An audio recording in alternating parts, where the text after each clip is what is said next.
Really? You wanna fight on free will? We can fight on free will. Sure. Okay. So And when I let's. say fight, I mean like good way, because Right.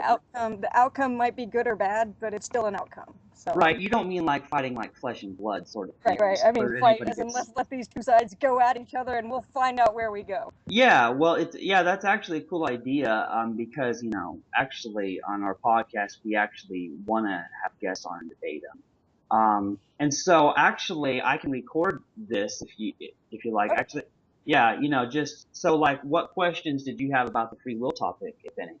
You said that you thought that free will was interesting because you said that if God, for example, assume this is under the assumption that God exists, but Right. if God knows what you're going to do anyways, then you asked, then how are you free in doing it? Because I have a 3-year-old, okay, and so you're going to notice that a lot of the ways that I talk actually will go with an analogy or a metaphor, and that's just how I do it. And I'll probably say the same things 50 different ways, but I'll find a better way to say it. Okay, so I have a 3-year-old daughter, and to avoid problems, sometimes I like to let her think that she's making decisions. Okay, and but I won't give her all of the decisions. So when I know that when I'm going to turn on the television for her, and I know that she's going to watch television, instead of saying what do you want to watch, because that's a huge open question and opens the possibility of all things, I say, do you want to watch show A or do you want to watch show B? Now I know both outcomes and I know both possibilities, so I know which way that both of these can go. If she says that she's going to watch show A, then she's going to watch show A. I know the outcome. And if she says that she wants to watch show B, then she's going to watch show B. So I know the outcome of both of these decisions. So the question is here, if she says show A or show B, did she not choose?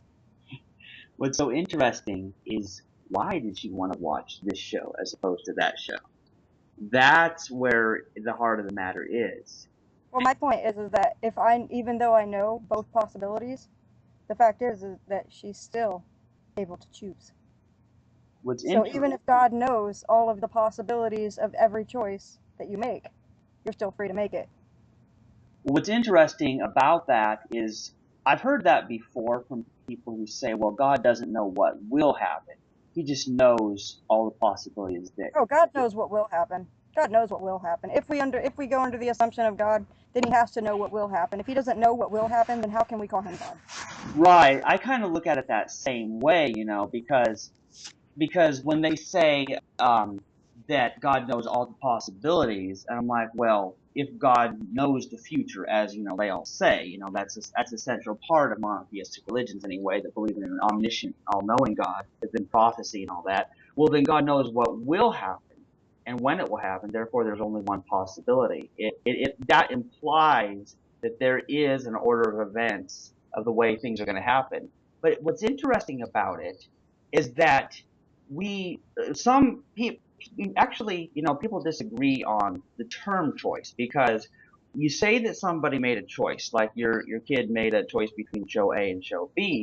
Well, here's the interesting thing about it, is that, why does she like show A or show B more? Which, of course, she has to know something about each of those shows, possibly from seeing them before, or for at least knowing some general thing. So since our choices are based on our knowledge and our prior experiences, plus there is the fact that the way you ask questions, rather than just saying, what do you want to watch? Or just turning the TV on and letting her just change the channel or whatever. Or, I don't know if it's a her or him. It's a her. It would just cause so many, like, it would just open the door to so many more problems if I said, what do you want to watch? Because then she can say, oh, well, I want to watch this. Well, no, I changed my mind. Now I want to watch this. So I Well, say, you have this or you have this. And so I put that fork in the road, and I know where each road leads, yeah. and she makes a decision. Yeah, it's kind of an interesting thing. But yeah, basically there is a reason both for why she would watch show A or show B, as the case may be. There's going to be some reason for why she does that, and there's a reason that caused that reason that goes back. It So goes back all the way to the beginning. And yeah. the beginning has to be the beginning, because if there's something before the beginning, then it wouldn't be the beginning. I love it. See, you've got that. You've got that mind, Ronnie. Because See, I love paradoxes. I can get you into a yeah, paradox. I saw your Facebook post about paradoxes, and it was just so awesome because one of those greatest paradoxes is like, the whole idea of a first cause. Well, what caused it? Because if something caused it, it's not the first. And so, I don't believe in the beginning because everything has a cause. So it's like more of an infinite regress sort of thing. But one thing's for sure, everything that we do goes back to us being conceived, which goes back to our parents having sex, which goes back to them existing and their whole life that led up to that event, which leads to them being conceived and their parents having sex. And so it's this big, long, sexy history that it just keeps going on infinitely into the past, it seems. That's the way I look at it anyway. But that's what I'm saying is that, there's this causal chain that leads to certain things. And you know the difference. Like you know that if you had just uh, gave her the TV remote and just left her unsupervised. Well, you just who knows what she had to be watching, but Who knows? She would never be satisfied either. She would never be satisfied. She would never know that she has something specific to do. She would never be able to accept one specific thing. She would never be able to accept it, and so she would not be satisfied. so she's like that type that just keeps flipping and never stays on one thing. Well, I think it's a little bit true for everybody. If you focus on something, on infinite possibilities, if you focus on all, then you will never be able to pick just one. Yeah, it's interesting because and there's also I mean, and even that's a paradox. I'm gonna get a piece of paper and I'm gonna draw you a picture, oh awesome. because this is getting into what you were talking about at the beginning on how things you weren't necessarily convinced that things at the beginning. I'm gonna try and do this because I think that everything has a beginning, and so I'm going to show you why I think everything has a beginning, and then we're gonna go from there. All right. So let's imagine, and I don't have a very thick pen, and I don't have just white paper. Oh wait, I do have just white paper. I have a notepad, and on the back of the notepad, it's solid white. Mm. See, I can look at the front, and it's not solid white, or I can look at the back, but it's all on paper, Mm. which is cool. So let's look at. I like to compare it to math. I don't know how you feel about math. Actually, I tend to be sort of an arithmetic nerd. Like, for example, I know the binary numeral system just from my time spent programming as a hobby, you know, and Mhm. so I guess I'm not so much into algebra because I really don't know what that's about.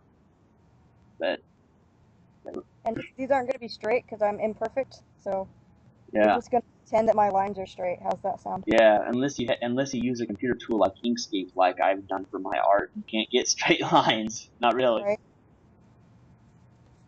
So imagine that this is everything that reality is. And this is really, really, really, really simplified. Yeah, reality in four directions. Well, not just four directions. You can actually add as many directions as you want. Well, yeah, it's just like a standard Cartesian graph sort of thing. Like, But the thing about it is that on a graph, on a graph, we have all of these directions and all of these axes that can extend from the origin right there. But we also know that the origin is the start of every single one of these. While there are infinite numbers of axes, because I could again draw as many as I like. I can draw one over that way, and then I can draw one that way, and then I can draw one that way, and I can draw one that way. And I can keep doing that. But the thing yeah, that every single one of these axes has in common is an origin. mm-hmm, But what's really cool about the beginning, the origin, is that it doesn't have a beginning because it is the beginning. And like we said before, if there's something before it, then it can't be a beginning. Now this is really putting it really simply because we're putting this on a flat plane, yeah, but and of we know that course, reality is not flat. yeah, and the world's not flat either. That too. So actually, all of these lines, if we assume, say, a round world, would actually come back and they would meet each other. Uh-huh. And so the origin would then become the center of all of the things. So Yeah. it is now not just the beginning, but it is also the center. Now, Mm. at some point, these lines are going to have to end, but you don't have a really good point for it to end. So the origin will then become the end, because that is a consistent point. So Yeah. now the origin is not just the beginning of these axes. It is not just the center of these axes, but it is also the end of the axes. You So can do it's this, you can explain this in another way by using the infinity. The symbol infinity is a great symbol, and I'm not going to do this very right. But you've got the beginning, okay? And you've got a line that's going to go all the way out as far as it goes, and then it's going to come back, and then it's going to go through the beginning again, and then it's going to go out in the other way, because things exist in two different ways. There's two different absolutes. You have love and you have not love, and you have good and you have not good, you know? So it's going to come back because it's got an absolute, and it's going to go right back to the beginning. So the beginning has become it is the beginning. It has gone through itself, so it is the center, and it has come back to itself, so it is the end. So it is the beginning, the center, and the end, and it's all one point, and everything comes back to it. But even that is still very simple, and it doesn't actually, and it's still on a flat surface, because the thing is that all of these absolutes can come into themselves. So I actually have a twist tie. So here's another good one. Now we're building back onto it. So now we've got a twist tie, which can look like infinity, you know, in the sense that you've got the two different sides. But the thing is that all of these ties can do this, and they can stretch out, and they can go together, but it's all still the same thing. Yeah, no matter how you shape it, it's still all the same No matter thing. how you shape it, it's all the same, and it's still got that beginning, the middle, and the end.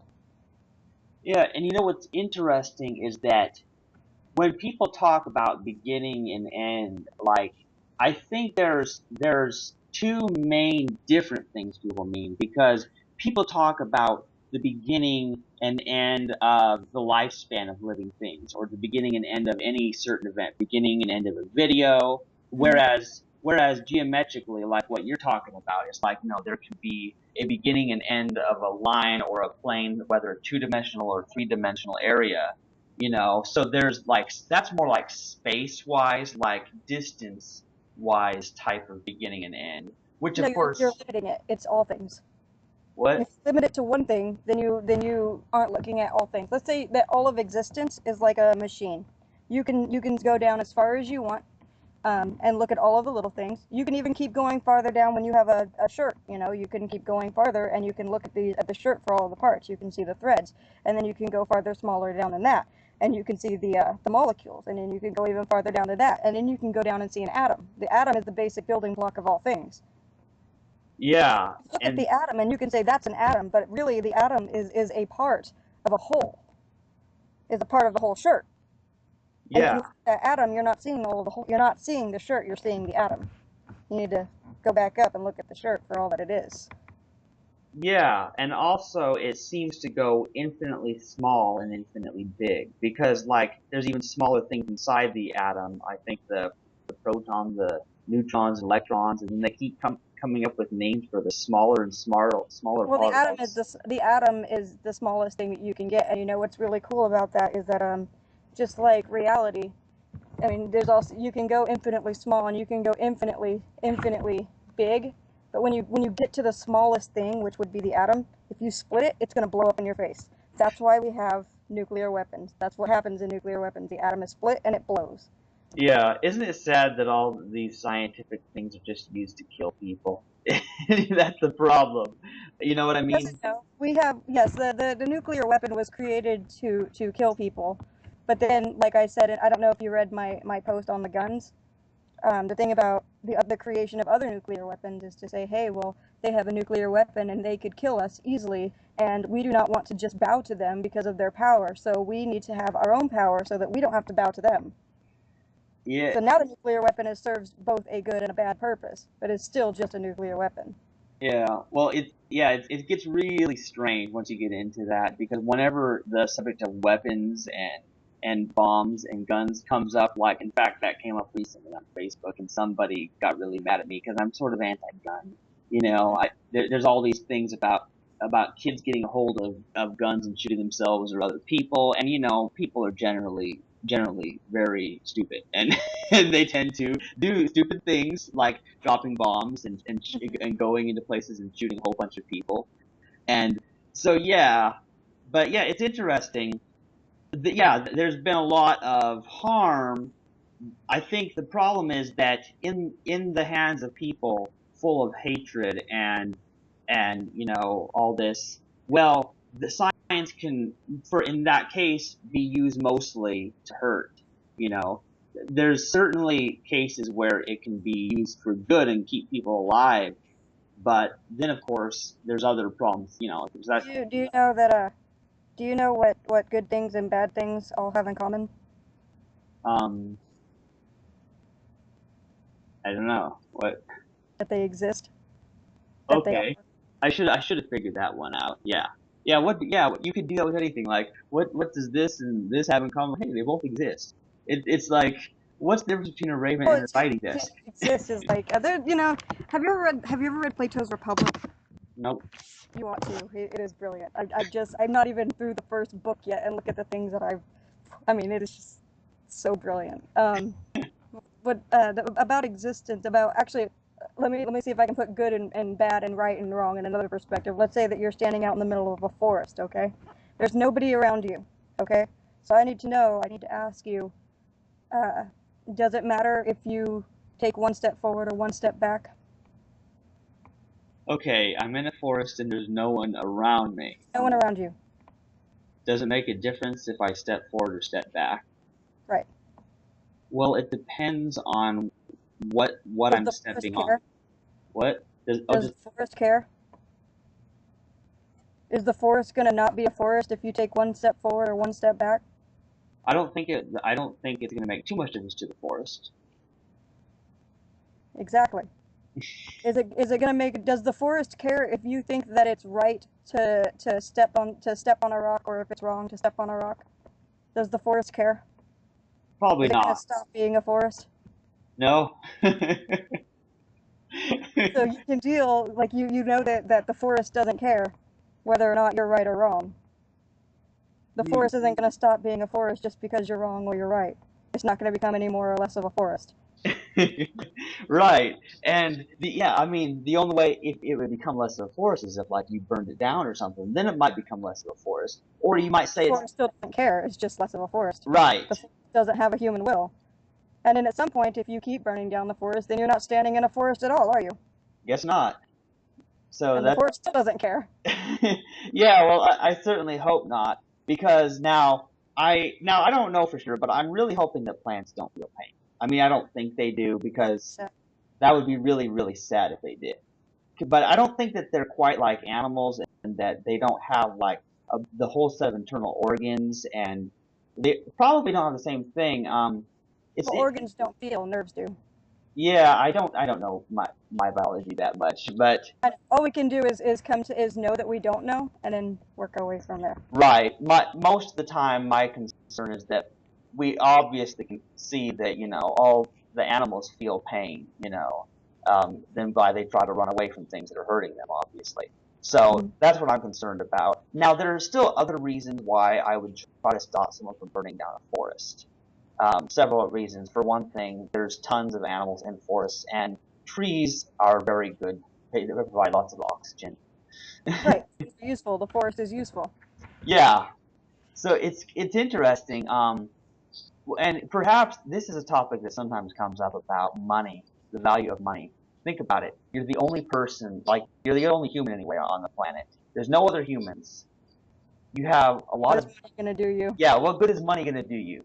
Because you simply realize that it doesn't matter whether you have no money or whether you have millions of dollars because you can't buy anything from anybody because there's nobody to buy things from. Yeah, So you can't buy from the tree. The tree doesn't give two shits about your money. Sorry if I'm. It's yeah, yeah, sorry, but swearing. It's just what I do. yeah, well, I understand that, but basically, yeah, I mean, the trees that grow fruit, well, you can get fruit for free from those trees. You know, Right. But you also have no right to demand a tree to give you fruit. it's interesting, but it's a good news that the tree doesn't care. Yeah, so it's good that it doesn't care. You can appreciate that when it does give you fruit, even though it's not obligated to. You can appreciate that you have fruit. So now, if Exactly. you expand on that, if you expand infinitely on that without end, and you can just keep expanding here, then you can say that if God is all of reality, then it's good in a way that God does not care and that you are never obligated to exist because now you have something to build your appreciation on the fact that you do exist on. Now that's a very interesting one, Ronnie, because like for example, like my friend George, he's pantheist, and he says that God basically is all of reality. God is the whole universe. Universe meaning all that exists, basically. And the universe doesn't care, does it? We've already established that the forest doesn't care, and if the forest is part of the universe, then the universe doesn't care. Yeah, this And yet kind of you're here, and yet the forest is here. yeah, it's That's so a paradox, and that's what I love about it all. yeah, and what's cool about it is that when I say God, I don't refer to any specific God. I just mean reality. Yeah, which is kind of what George does, and I tend to if I use the word God, typically I'm just talking about the God that I was taught to believe in when I grew up in Christianity, which that God is a man in the sky somewhere, which You is know, when they say that we are like God. yeah, A lot of people are like, oh, well, that means that God must be a man or something like that. I don't think that that's true. I think yeah, that's well, I don't think that that's wrong. I just think it's a little bit, not so much wrong as it is incomplete. yeah. Well, first of all, I mean, I've noticed that it comes from a whole biased point of view because the humans are always putting God in human-like terms, but you know that the slugs are doing the same thing. The slugs must think, well, there must be a big slug in outer space that created this world and I gave us don't think so. I dominion. don't think the slug cares. The slug doesn't know to care. The thing about evolution, let's talk about evolution here. The thing about Sure. evolution is that human beings managed to evolve in our prefrontal cortex. And our prefrontal cortex is more evolved than other animals. And the prefrontal cortex is what allows us to know the difference between right and wrong. And not only to know the difference, but to care about the difference. What's The interesting? animals don't know what's right and wrong. And even if they don't have the prefrontal cortex, they don't have the ability to know. So they don't care. They don't go on right and wrong. The lion will eat you to eat to feed itself, whether or not you like it. Well, what's interesting is it's true. These animals, and really, when you get down to it, humans are actually the same way. It's just they have this abstractified nonsense built on top of it. These concepts of right and wrong that are of no practical use. And what I mean is, these animals they need to eat and sleep, and they do all these things just like we do. But what's interesting about it is they probably are not as concerned as the humans are about morality. They probably don't argue and have political and religious debates about the moral thing to do. Probably not. They probably just That morality separates you from what reality is, in a way. hmm, You're still a part of reality, and that reality exists, but you're separating yourself from morality, from reality. You know what? This is. I was reading Genesis, and I thought that this was really interesting because they talked about the tree in Eden, the paradise. Now, if you assume that paradise is being like accepting of all of reality and all that it is, the thing is that the tree of good and of the knowledge of good and evil. When I was telling you that the prefrontal cortex is what allows us to know the difference, and not only to know the difference between good and evil, but to care about it more than what actually is in reality. Now, God told Eve not to eat from he told both Adam and Eve, so you could say that he told all of humanity not to eat from this tree of knowledge of good and evil. And so they were naked for a while, and they walked around until finally they saw you could even say they evolved. They had the prefrontal cortex now.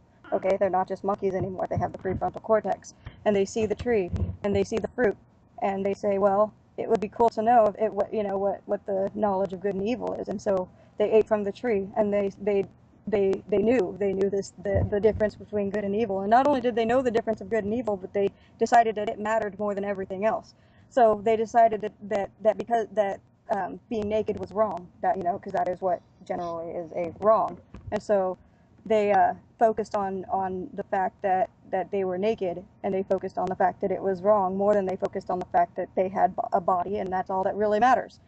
Um, so then they hid themselves from God when God came in, and he came to say, like, what's going on? And Adam said, we hid from you because we knew that we were naked and we were ashamed. Well, they were ashamed that they were naked because they thought that being naked was wrong. But God had made them. He did not make the humans to be. It's not shameful for the violin to look like a violin because it was designed to look like a violin. So if the violin sits there and gets all upset that it looks like a violin, it doesn't matter. It doesn't matter that the violin's upset that it looks like a violin. The fact that it is that it's a violin, and it yeah. serves a purpose. Well, I don't know about you, but I was born naked. You know. Yes, exactly. God made It, you naked. Reality made you naked, and then you come along and you think about good and evil and how much good and evil matter more than what is in the fact that you are a body. You start thinking of what makes a good body and what makes a bad body, but that doesn't change the fact that you are a body and that you have a body. It never took away from any of that. And so right. The, I get the, what the you're saying. reason that man separated himself from reality was because he started focusing more on something that didn't actually exist in reality, which would have been good and evil and right and wrong. This is a very interesting take, because That's just my thought, and that's just where I'm at. I'm yeah, going. no, I mean that's cool because whenever the subject of morality comes up, here's a few different approaches some people take. Some people say, oh well, morality is whatever God says goes. So if God says it, it doesn't matter what it is. If God says it, then it's right. Mhm. That's divine command theory, and I think that's kind of screwed up. But then there's some people who just say, oh well, there is no morality. They say there's no objective morality. Oh, it's all just subjective. It's all just opinion. Well, if And there was no morality, then morality wouldn't exist. But we yeah, know morality does exist, so we know that there is morality. Now, whether or not it matters, well, yeah. See, people like me tend to try to find a morality that's based in reality. That has to be a realistic thing.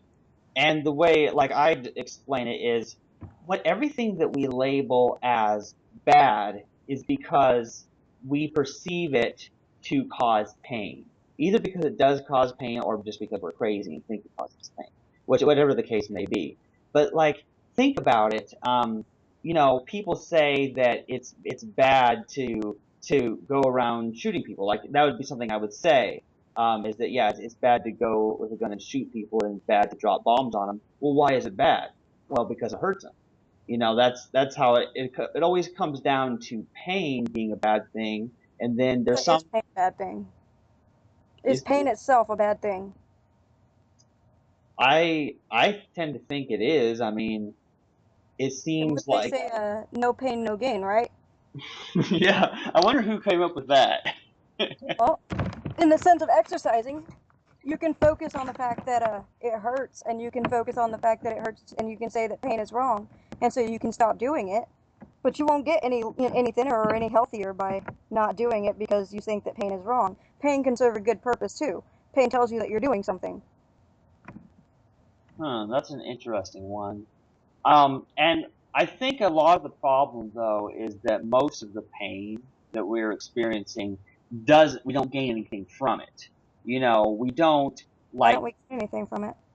well, when people are torturing us and beating us up or burning us or whacking us with a baseball bat or something or shooting us. I mean, the pain we experience, especially if we just die, we don't gain anything from it. So perhaps while you Well, uh, it, uh, I read this in a thing, and maybe this will help too. Um, actually, I read this in the Republic. It's not that suffering is we say suffering is bad, um, so long as we are the ones that suffer it, but it's not bad if we are the ones who cause it. So okay, suffering can be both good and bad. We see suffering as bad, but only when we're suffering. well, But if you're causing suffering to others, for example, if you kill an animal to eat it, you don't think about the suffering of the animal as bad because you gain from it. well, actually, I do because it's But you still bad. if a plant could suffer, you wouldn't think about the suffering that you would cause the plant because you need to eat. So suffering can serve a good purpose. So what you're We just saying, see we just see suffering as bad when we suffer, but we don't really see suffer as bad when we do the suffering. It's something to feel bad in, but not something to feel bad to do. so that's kind of interesting though, because don't you still see it as bad when somebody else is suffering? You can see it as bad if you want, It's very but you can do interesting. something about it. Yeah, it's interesting because this is the whole thing where it gets interesting, because obviously most of my complaints in this world are not about what people are directly doing to me, but it's because I know that other animals, humans included, are experiencing pain, obviously. And I want to reduce that because I wouldn't like it if it was being done to me. And I understand they're just like me. I don't see a Could you real. do something good if something bad weren't happening? Okay, would I do something good if something bad? Could you do something good? Let's say you're standing out on the street, okay, and you look to your right and you see a man lying on the pavement. And he's homeless. Okay, but you think that homelessness is bad. But would you have the ability to do something good about the man who was homeless, or for the man who was homeless if he wasn't already homeless? If something bad wasn't happening, would you have the ability to do something good at all? Ah, so what you're saying is that anything that we do that we call good basically is something bad has happened, something we label as bad has happened, and then we're trying to correct it We're into, trying to balance it out. yeah, so you might say that good is a response to bad. Yes, and there's a balance. Like, look at Interesting. fire. Look at fire. Fire can burn you. Okay, it has the ability to burn you, and so you sit there but if you don't know that it burns you, then you stick your hand in it because you didn't know that it burned you, and now you've been burnt, and now you can sit there and you can focus on being mad at the fire for burning you, or you can realize the burning taught you that the fire burns you, and so you shouldn't do it again. Right. So even being burnt can serve a good purpose if you want to look for the good purpose. Right. And I can see how that would work. Of course, my only problem is, when someone throws somebody into a fire, then it doesn't serve a purpose because sure they figure out the fire burns them, but they can't do anything about it. They just die burning. They do, but somebody around them can say, hey, you burned that person, you need to, be punished for it. You've done something bad. Yeah, This and is why we shouldn't do it. yeah, there's a reason why we should do this. It's very interesting because I really think that the things that we label as bad, which I always tie to pain, it's always causing pain to someone in some way. Right. Um, And when somebody throws somebody into a fire, let me ask you this: do you sit there and do you think about the bad that fire has done and the bad that the person has done? But no matter how much you think about all of that and how much you think of all of the bad and even all of the good, does that make the person less dead? no, it doesn't. Yeah, all it does is condition you to It avoid. teaches you something, Yeah, it teaches you how about avoiding a similar thing, which is true, and that which is good. yes, that's good in that way. You can take a good from a bad. The bad and Yeah. the good serve their purpose. Night and day are totally opposite, but they're both also the same in that they both serve a purpose. What's interesting is that, like what you were saying earlier, like if nothing bad ever happened, if nobody was experiencing any pain, there was nothing bad happening, nobody starving or homeless or being thrown into fires or anything like that. Well, we wouldn't be doing anything good exactly as You a. wouldn't be doing anything at all. That's kind of weird. And you were just talking about how you didn't like how everything was the same. It was all redundant. There was something more that you wanted. There was something more and more. You wanted more out of your life. Huh. Well, it's interesting because what if, even in the absence of pain, people still got a lot of pleasure out of the things that they do? The How good can you things. get pleasure if there's no displeasure? I don't necessarily think that you have to experience pain in order to like something. I mean, you could I'm still. not saying that you have to or that you should. I'm saying that, people do. Pain is something that exists whether we like it or not. We could actually snuff out all of the fires in the world and there would still be fire. Fire would still exist. We just wouldn't see it. We could still start it up again whenever we wanted to because we know how to make fire. But the Right, fire itself would not stop existing. right. See, now, of course, if I had a way of doing this, I would just, like change the laws of the universe or change biology so that we don't experience physical pain. Because Then how could we appreciate our not feeling pain if we didn't know that it was a good thing because we didn't feel pain? I don't think, I think we would still, there's a value to experiencing life, outside of just the whole pain and pleasure thing. There's still more to it than that, but we still would feel pleasure. We would still like eating watermelon if you like watermelon like I do, and we would still like Watermelon watch, is yummy. yeah, and we would still like our TV shows, our cartoons. We would like video games. We would like going for a walk or a bike ride. There's still things we would do. We would be active. We'd still be doing things, I think. But what would happen is like you fall off your bike and then it's you don't intend to fall off your bike, but instead of feeling terrible pain when you fall down, you notice. What would be the value? What would be the value in riding a bike properly if something didn't go wrong if you didn't? Well, the whole point of riding a bike is to get from one place to another, or just because you enjoy it. You're just not going anywhere in Right. particular. But the only way to learn how to ride a bike is to know not how to ride a bike. How to not ride a bike. I kind of like when I learned to skate. Right. You learn from your errors, don't you? I fell If down you fall 20 down, times. you know, hey, well, that didn't work. Yeah, and yet what's interesting is that I still would have learned even without pain, and at least it didn't hurt that much. But you wouldn't have learned without error. Yeah, you It don't. doesn't have to be physical pain. It can be an error. Right, and there's still error and learning even without feeling the ouch of physical Oh, pain. well, yeah. Pain doesn't necessarily. Pain isn't the only thing. We shouldn't limit pain as the only thing that can teach us. Error can teach us, which something wrong can teach us right. Yeah, there's like for example, there's right and wrong in the mathematical sense of the right answer. Positive and negative. Yeah, They both serve their purpose. yeah, but well, yeah, it's kind of different. There's still correct and incorrect sort of thing, and it's still learning all the time, and it doesn't require us to feel this physical pain where we're suffering like that, and that's the only real thing I'm against is pain. Right. I was misunderstanding you then. So let's expand on it. Not about let's take pain out of the equation. You still have to fall down to learn how to ride a bike. You have to you can't learn a bike by riding it perfectly the first time because you Yeah, won't ever ride a bike perfectly the first time. yeah, You fall, and you can sit there and you can focus on the fact that you fell, and you can be mad about the fact that you fell, or you can accept the fact that you fell and get back up on the bike knowing that you might fall again. yeah.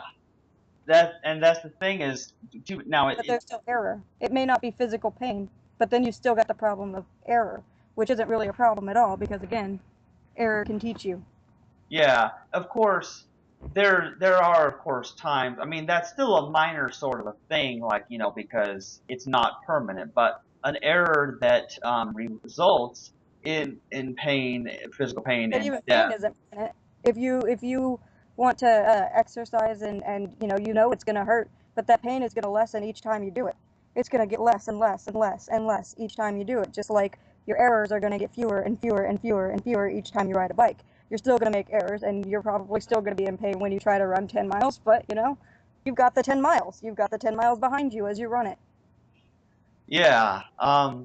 So yeah, I guess in these examples, like of exercising and pain like that, I could see how you might say that those aren't really a problem. Those are kind of constructive in some way. Oh, they hurt. They really do hurt. Yeah, Hurts. I mean, that's pain. Pain. That's what pain does. That is yeah, literally the function of pain. It is to hurt. yeah, But I'm that pain. You can sit there and you can look at pain and you can be so sad about pain, or you can see the good that pain actually does and the purpose that pain actually does. The purpose that it serves. The function of pain is to hurt. yeah. But think about it. If you were making a world, would you create things with the ability to feel pain, or would you just make them where they're blissed out all the time and they're just happy and they don't hurt? I would wish that I could do that, but the problem is that how can you know bliss unless you know not bliss? How can you know what tastes good without knowing what doesn't taste good? How can you know any particular color, for example, without knowing that there is another color that it isn't? I can point you know the color red by the fact that it's not the color blue. Yeah. It's interesting because I understand that you distinguish things by their being different from something else. But And also the same. The color red and the color blue are very different, but they're also the same in that they're both colors. yeah, it's interesting. I like the way you think about this because this is, I don't have these kind of conversations too often. Although there was one episode where Felicia talked about how she tried to change her favorite color and it didn't work. So do you focus on the fact that red and blue are two different colors? Like with Dr. Seuss, do you focus on the fact that there is a red fish and a blue fish, or do you see the fact that they're both fish? I guess I focus more on the fish part. Yeah, and the fish can swim up and they can swim down and they can be good fish and they can be bad fish, but they will still be fish. Oh, this is awesome. But This is what I like to see. well, I yeah. love it. I love it. Yeah, this is really cool because you know what, Ronnie? I think if you get on Skype with the co-host and all, like I think that they like having you as part of this because we get into all sorts of crazy talk. We I seriously, hope that you do like it because I like it. I mean, well, I yeah, hope that other people can appreciate. That's what I think that I was personally put on this earth for. Like I cannot, all I can do is know more and understand more, but then I can share that understanding. So, for example, you have two people, okay, and you have a fire, and somebody gets burnt by the fire. Well, now they know. Well, hey, if you stick your hand in the fire, it's gonna burn. So what do? You share that information and you tell the other person, hey, if you put your hand in this fire, it's gonna freaking burn you. And you can't control, honestly, whether or not the person will decide to stick their hand in the fire, just to test that theory out. But you know what? You tried. yeah, you tried. You know, that reminds me. I was explaining to my mom the difference between my stuffed horse here and a real horse. Because I was explaining that if there was a burning building Mm-hmm. and this horse and a real horse were both inside, I would attempt to rescue the real horse because it would feel pain. You know, I would expect the real horse to feel pain, and Mm-hmm. and so if it couldn't But escape, that would feel pain. right? That's the thing is I understand that this is not a real horse. You want This to hear something funny? what? Something religious? That Okay. horse is in the image of a horse. Yes, this horse is the image of the cosmic. Is in the image of a horse. It is not the image. Yes. When people talk about, for example, people don't like hearing other people say, well, human beings are in the image of God. Well, first, they tend to have a flawed or an incomplete definition of what it means to be in the image of God. But you can think of being in the image of God as like looking at a tree and then drawing a picture of the tree. Well, the picture is in the image of the tree, but it is not the same thing as the tree. Well, it's interesting about this whole, in the image of God thing, is that it implies that God is somewhat human, some type of, and I always pictured that meant God is some kind of human-shaped thing, you know. No, not necessarily. You're limiting it. You're limiting it. Let's expand on that. I have like 200 million books, probably literally. And so I just gotta, like, I have books on German and English and science and math and philosophy and all of these things. But you know what all of these books have in common? What? They're They're all books. books? They're all books. Yeah.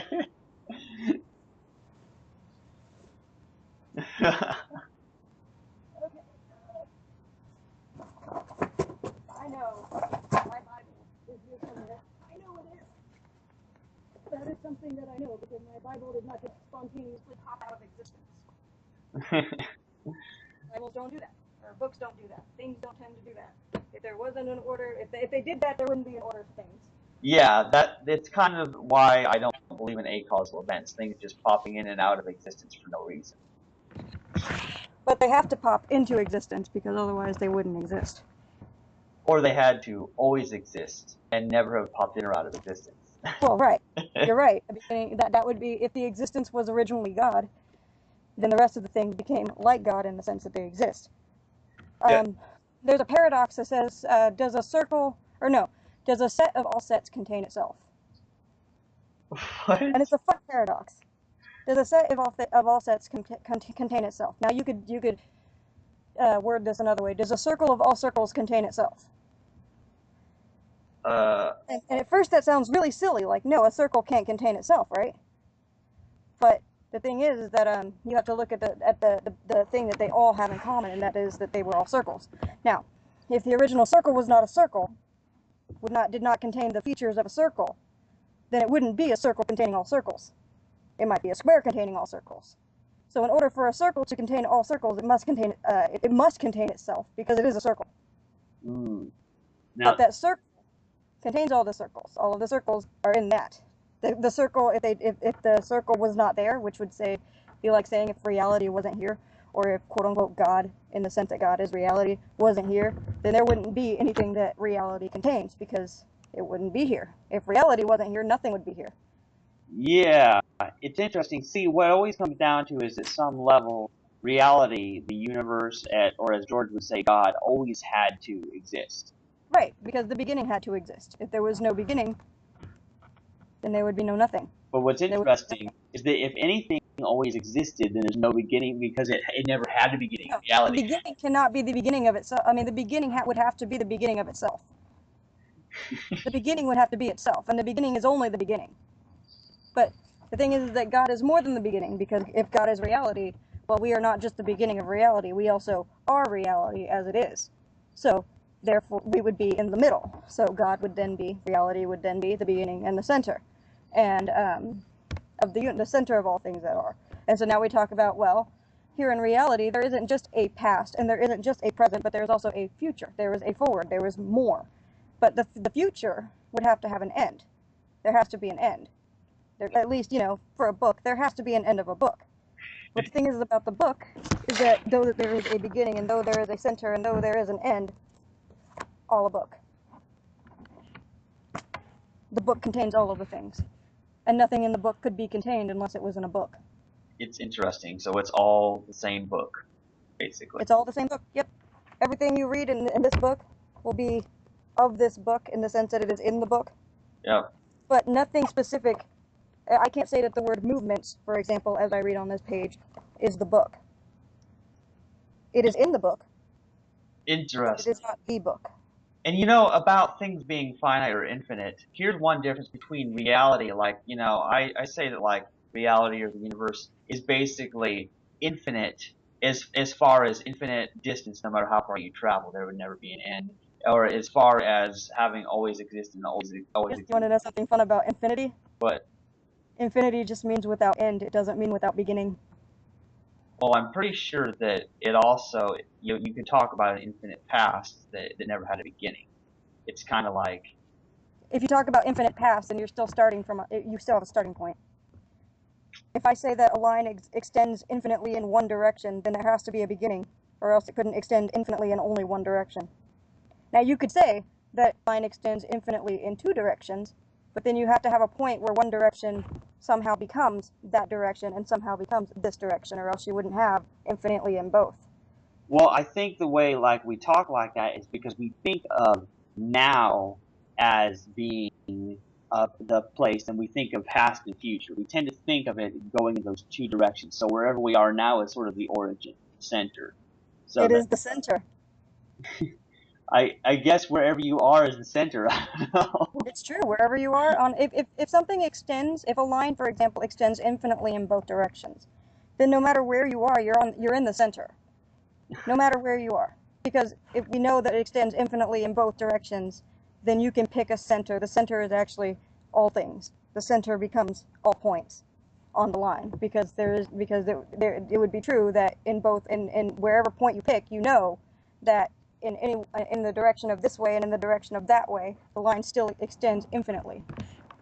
What's So you're interesting? always the center. Yeah, well, what's interesting about it is yeah, as far as the whole sentence, it's kind of a weird thing because we're talking about it from our time where we are and thinking of past or future. But what's interesting about like a book, any book that we see is going to have a beginning and end that we can see. There has to be if finite, it has to be limited because these books are written by humans and Hmm. humans don't And live. humans are limited. Yes, we're limited. We don't live forever. We all had to But the be. point of God is to be not bound by human limitations. For example, you know how they say energy can neither be created nor destroyed? Yeah, matter. And yet energy exists. We can't create energy. We can't destroy energy. And yet energy is here for us to utilize. Yeah, that's one of the most interesting. Everything has a beginning, then so did energy. And if energy can neither be destroyed or created, then energy comes from energy.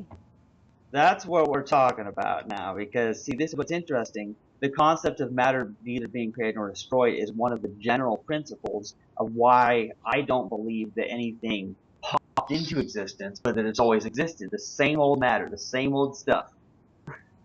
But something set it all into motion in that it exists now, in that it exists the way that it does now. This is It didn't have to come to exist the way that it does now. We know that. And yet something has, for some reason, for whatever reason, beyond ourselves, because we can't create this reason, you exist. yeah. Well, I know that had to do with my parents actually, but Well, but your parents existed because of their parents, and they existed because of their parent, and you can go all the way back exactly. to a source. See, You have to go to a source. You have to have a source. that's what I'm talking about. This regress that, well, I say that's the infinite regress, but even if it wasn't infinite, it certainly goes back to long before me. So either way, it's a regress that I can't even witness, and I certainly can't change the past either. Oh So no, and you also can't change the future. That's funny, isn't it? yeah, well, that's what's so interesting about it is when people talk about changing the future. Well, from what to what? From what is it that you change it to something else? I mean, Yeah.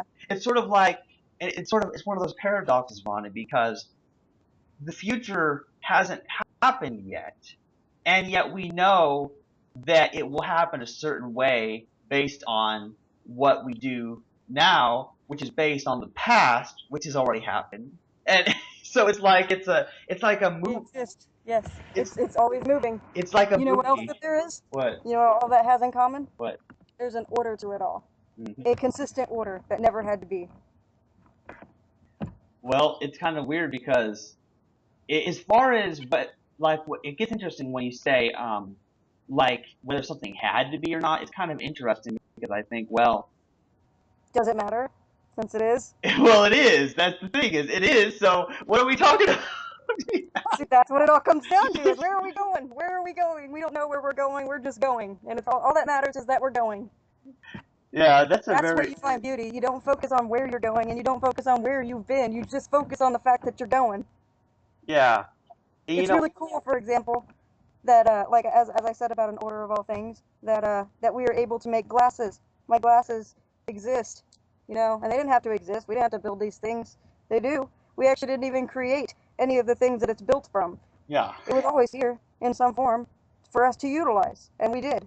And we made glasses. And you know what's cool about the order of all things is that these glasses will stay glasses until I break them and they're not glasses.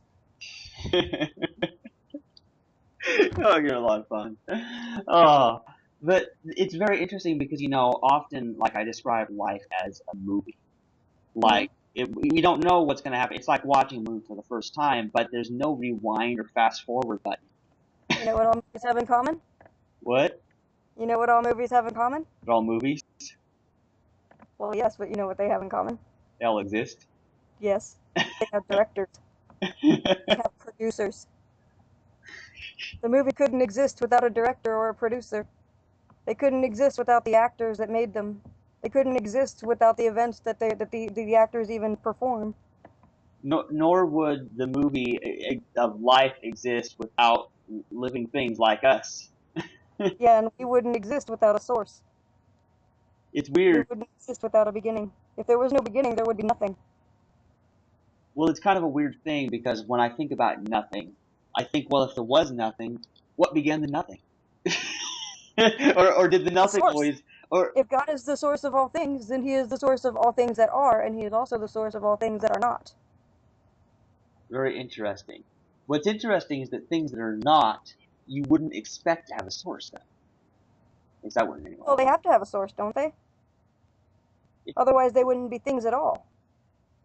Well, I don't know. That's kind of strange. If you talk about light and dark, for example, in the beginning of the Bible, God says, "Let there be light," and there was light. But you know what? Light couldn't have existed if there wasn't a darkness. We Well, distinguish light from darkness in the sense that darkness is not light and light is not darkness. And even actually in the beginning of the Bible, it says all that there was darkness, and that God created the light. So all that there was nothing, and it was all around God. And God was, all of the universe was a nothing, and yet God created a something, which would have been light. But in order for the something to exist, there had to be nothing before it. So God also has to be the nothing and the something. wow. Well, what's interesting about this whole light and darkness thing, is that, well, some people have said, well, was God working in the dark before He made light? Well, Actually, yes. Yes and no. You can actually be both yes and no. Because God could. Okay, we know that in order for light to exist, there would have to have been something that was not light, right? Which would be darkness. But we also know that for darkness to exist itself, there has to be something that is not darkness, which would be light. So if God is both light and darkness, and He put all of this together, then He is the source of both dark and both light, both dark and light. And if He is the source of both of these things, then both of these things can come to exist because of Him, because He has the foundation of both things. So yes, he was working in darkness in the sense that there was darkness, but he was also working in light in the sense that he is the source of light. Weird. The light bulb cannot shine if the light bulb isn't first dark. I can tell my co-hosts are gonna love talking to you. I hope so. I mean, I just go on, and Yeah, paradoxes are so beautiful. well, you sound like someone who likes to talk about this stuff because well, yeah, I see your posts and I'm like, well, you're writing this stuff on Facebook, and I'm like, well, I bet she can talk too, you know? I try. I try. I Yeah. obviously I don't. I mean, I can't succeed perfectly. I can't get everybody to understand all of the things that I think about, and so I try and do it in different ways. And I can only know based on the ways that people don't know. It's very interesting because what I like people who like to question some things because I really don't like people just going along with the same old stuff, just repeating whatever they were taught in school or by their religion or their family or whatever, but thinking about, well, what is true, what is reality and what's life about, what's the So you don't purpose. like the sameness, and we just went on why pain was necessary, and you said you didn't like pain, but we can't know pleasure if we don't know pain, and we can't know perfection if we don't know error. So all of these things, even sameness has a purpose in the sense that you're seeing the sameness and you're realizing you want more. You wouldn't know that you wanted more if there wasn't a sameness to know that you didn't want it.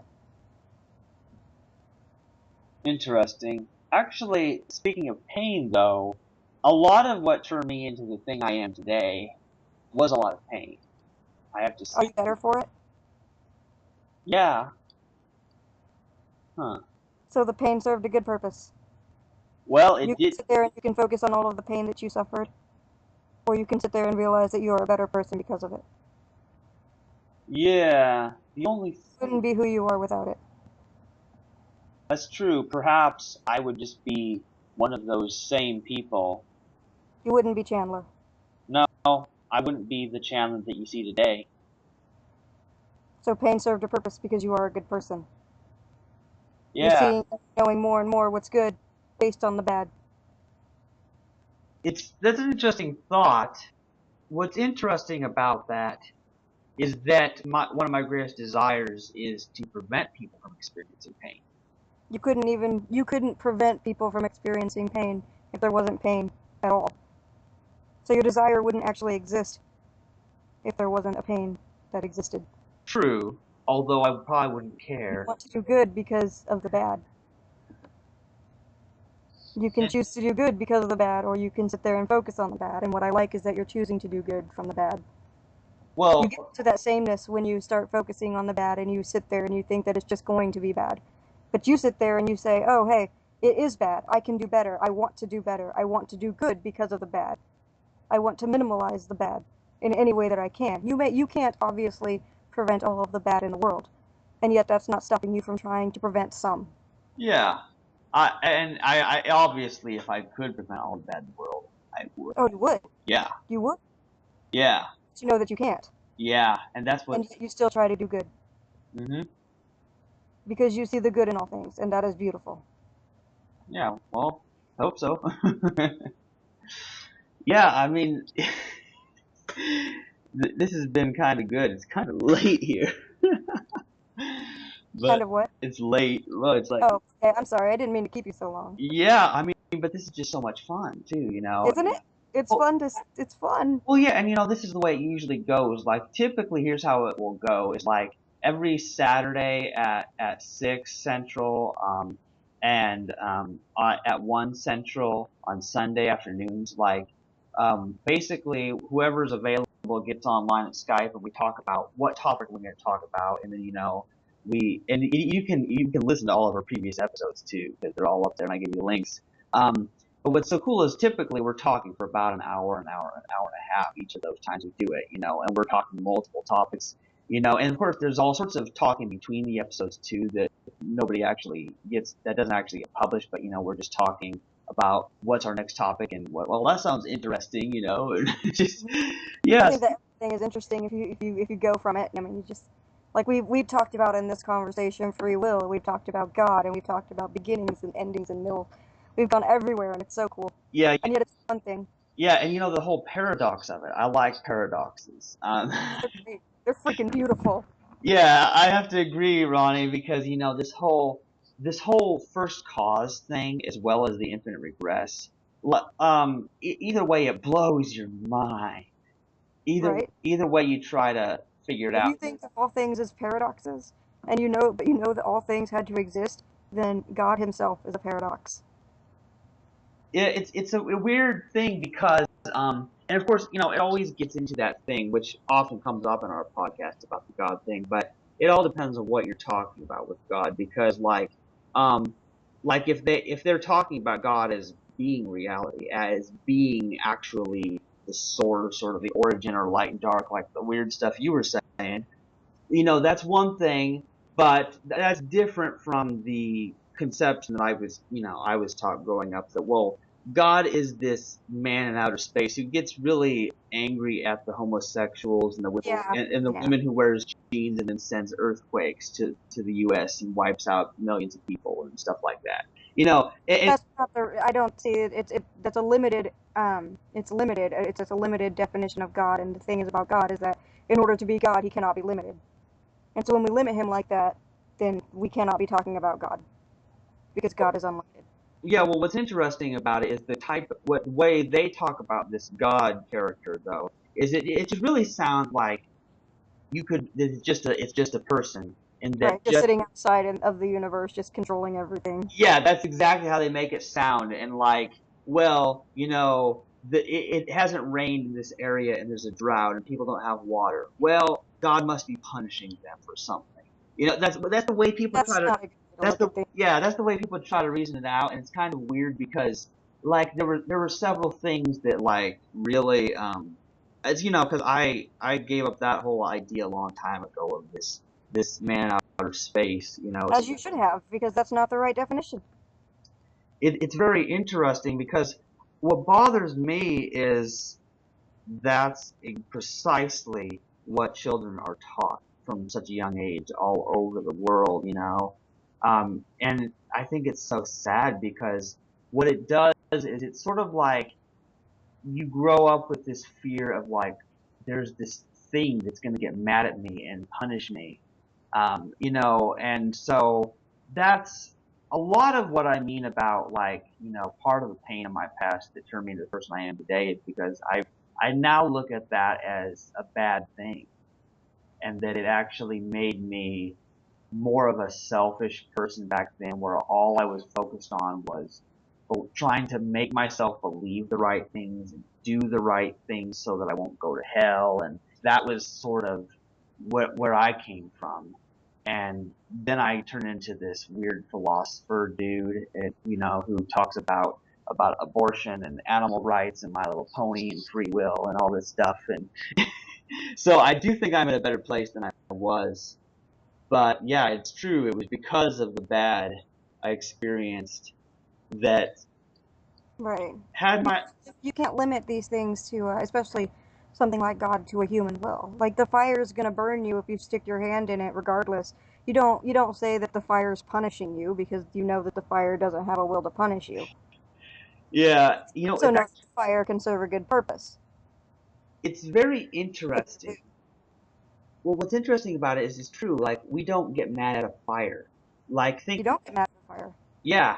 And what's interesting about this, Ronnie, and this is a big theme throughout the Free Will Science and Religion podcast, is we understand that we can apply the same approach to other humans as well. Rather than just getting mad at them for being what they are and doing what they do, we understand that there's causes that led them to be that way, and we still try to avoid harmful people. We try to You avoid don't you don't you don't get mad that they're the way that they are. Right. And it's interesting. Yeah, you don't get mad at them and, like, oh, I'm mad at this person, because you're basically doing is it's like getting mad at a robot, or like someone who gets mad at their car for breaking down, because some people might do that. They might get mad at their car for breaking down, but you know what? Humans break down too. That things go wrong. That they get broken one way or another, and they need And getting fixing. mad at the car for breaking down isn't gonna make it any less That is broken down. that will never fix your car. Getting mad at your car or your computer or your So microwave. you can get mad at reality for Yeah. giving you the fire that burned. or you can look at the fire and say, hey, this serves a good purpose, and now that I know that it burns me, I'm not going to stick my hand in it anymore. Yeah, And I'm going to tell other people not to stick their hand in it. Now, again, you can't control other people. You can yeah. tell them all you want that the fire, if you stick your hand in it, it's going to burn. But there are still going to be people who are like, no, I don't believe you. I'm going to stick my hand in it. They'll But that's learn. not your fault. They'll learn the They'll hard learn. way. They'll learn just the same. And they can choose to be mad at the fire or mad at the creator of fire, or they can just sit there and deal that and learn that getting mad at the fire isn't going to change fire. No, it won't. Well, this is interesting, Ronnie. Let's see. I've been recording this, and I hope it turned out well. Would I hope you? so too. I hope they didn't. Yeah, I hope make things too confusing. yeah. So, would you be okay with me like uploading this like to YouTube or anything, or? I wouldn't mind. Go ahead. Yeah, well, that's cool because you're not like one of those privacy freaks. Obviously, I see what you post on Facebook. You like to have discussion. You like to have important things to talk about. So that's what I like about you. Is that And I like to be wrong because the only way that I can ever become right is by knowing that I was wrong in the first place. true? So that's what I say. Uh, come at me with the sword. I won't even use a shield because I'm okay. I'm okay with the sword. The sword is good. The sword serves a purpose. Interesting. Yeah, this is fun. Yeah, I mean, And I speak metaphorically. Please don't impale me. Please right. don't Right. I literally wasn't. I wasn't. impale me. Yeah, I wasn't planning on it. Of course, it's hard to do that over Skype anyway. But Yeah. Well, see, the internet is a safe tool. yeah, that's what I It's was a tool. talking about. It is a tool. It can be used for focusing on your dinner at Olive Garden, or it can be used to spread truth and awareness and talk about the things that are and the things that are not. Yeah. Oh, this is just so amazing. Cause yeah, I mean, it sounds like, hey, you like to talk, and there's nothing wrong with that. I like to learn. Yeah, yeah, that's the There's main never purpose. anything wrong with that. Even if I get burnt by 10, 15,000 million billion fires, then I will just know that those are fires that I should not stick my hand in. Yeah. Yeah, well, it's just so cool because, yeah, I mean, this is great because that's what I basically do is I talk to people on Skype, and so next time we're on, if you're available, like either Saturday evenings or Sunday afternoons, like, and you're online, I can just add you to the group call because typically, we'll have 4, 5, or even 6 people on at once, and we're all taking our turns talking about the topic. We each try to say something. We also like recently, we did an episode of the impersonal opinion one. It was our 4th episode of that. It's kind of just kind of a whatever show. We Hmm. kind of have topics, but we talk about everything about the universe or about the Apple iPhones and and how and all sorts of crazy stuff. It's very interesting because I, it just kind of turns anything. You start talking about one thing and then it turns into something else, and you just The point is that it grows. yes, it It never definitely shrinks, grows. it grows. Yeah, and just think about it. I mean, most people don't do this, like in modern society. That's sad. You don't see people. Isn't that so sad? It is sad. You don't see people talking about all these deep issues. All these deep issues like about what good and bad, light and dark, the God, the universe, the infinite regress, or first What cause. is reality? What isn't reality? Yeah, you don't see enough of people talking like this, and so I like to listen to, Philosophy Walk or and the Thinking Atheist. They talk a lot about this kind of stuff, but like this podcast that we do is sort of interesting because, well, it's kind of different because it's about let's love and not blame people. We could still try to, and we all have things we're advocating. We all have things like for example, George is really big about stopping climate change. That's melting all the ice and gonna flood the planet and overheat everything and all that. That's Even things like blaming people and judging people, they sound like bad things because we give them a bad connotation. But they also serve a purpose too that can be good. For example, you blame the murderer for the murder that he committed, and it's good to do that. because if you don't blame him, then you can't punish him, because punishment first starts with blame, It's and inter- you can't put him in prison unless you first blame him for it, what's and in- there is blame to be had, and judge him. that sort of talk is very frequent. Believe me, that talk is very frequent about the blame thing because, like, I think that type of blame is not the same type of blame that typically we talk about. Like, a lot of what happens is it's like I blame you and I'm mad at you and they just stay mad at this person, or they or and and the whole thing Well, about that's not blaming them. That's holding the blame against them. yeah That's what it is. yeah Two it's different. yeah it's basically not solving anything.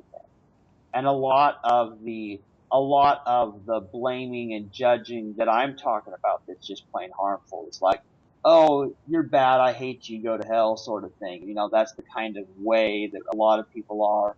Um, That's yeah, that's sad. that's not productive at all. Nothing. That's not even solving anything. You can't solve something. You can't solve a problem by also being a problem. Exactly. All it does is that it just means they're being mean back. It doesn't really. Like, if it doesn't solve anything, there's no point. That's it. Is I'm about solving problems. You know, But you can't solve a problem unless there's a problem to solve. yeah.